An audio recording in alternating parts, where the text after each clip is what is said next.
দলগুলো কোচদের যেই টাকাটা দেয় সেটা হয়তো আমাদের পুরো বাফুফের ইয়ারলি বাজেটের সমান। উন্নত আশা করি ধীরে ধীরে সেই জায়গাটা উন্নতি ঘটবে এবং আমরাও আমাদের দিক থেকে সহযোগিতা করার চেষ্টা করছি। যেমন যে চ্যাম্পিয়নশিপ হলো সেখানে যুব ক্রীড়া মন্ত্রণালয় থেকে তারুণ্য উৎসবের যে ফান্ড আছে সেখান থেকে 10 কোটি টাকা বাফুফেকে দেয়া হয়েছে এবং আমরা আবারও অর্থের সংস্থান করার চেষ্টা করছি। বাফুফেকে উন্নত মানের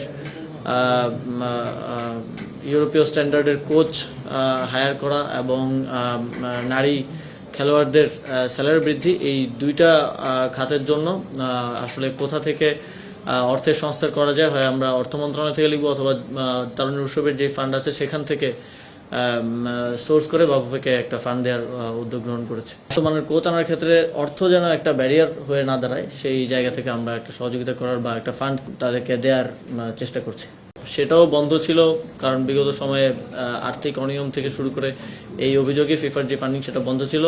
এখন বাফুফের নেতৃত্বে সেটা আবার ফিরে এসছে এবং গতকালকে আমি দেখলাম যে এই যে খেলাগুলো হচ্ছে সেখানে দর্শকদের উপস্থিতি এবং খেলাগুলো থেকেও বাফুফের আয় হচ্ছে প্রায় 4 কোটি প্লাস আয় হয়েছে লাস্ট 3টা খেলায়। তো এটা তো আসলে এখনই চাইলেই সম্ভব না। আপনারা জানেন যে কোচেস ট্রেনিং থেকে শুরু করে এটা একটা দীর্ঘমেয়াদী প্রক্রিয়া এবং ইতিমধ্যেই শুরু হয়েছে। বিসিবি শুরু করেছে। দেখলাম যে মুশফিক ভাই, মাহমুদুল্লাহ ভাইরা কোচেস ট্রেনিংও নিচ্ছেন। তো এই যে অল্টারনেটিভ স্পোর্টসেও অল্টারনেটিভ যেই এমপ্লয়মেন্টের যেই সুযোগ সেটা ধীরে ধীরে তৈরি করলে একটা প্রপার স্পোর্টস ইকোসিস্টেম গড়ে উঠবে।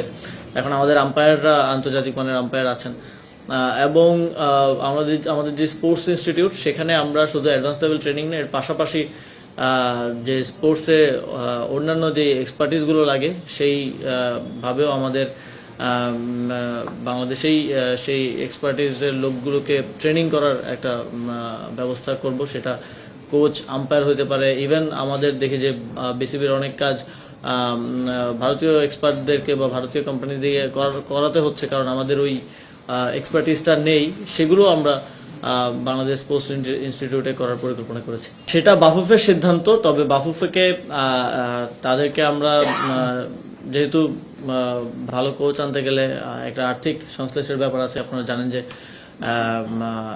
যারা ইউরোপের বড় বড় দলগুলো কোচদের যেই টাকাটা দেয় সেটা হয়তো আমাদের পুরো বাফুফের ইয়ারলি বাজেটের সমান। হয়তো আমরা এখনই ওই পর্যায়ে যেতে পারবো না, তবে উন্নত মানের কোচ আনার ক্ষেত্রে অর্থ যেন একটা ব্যারিয়ার হয়ে না দাঁড়ায় সেই জায়গা থেকে আমরা একটা সহযোগিতা করার বা একটা ফান্ড তাদেরকে দেওয়ার চেষ্টা করছি। সব ধরনের খেলার খবর পেতে সাবস্ক্রাইব করুন। সঙ্গে থাকুন খেলার পাতার।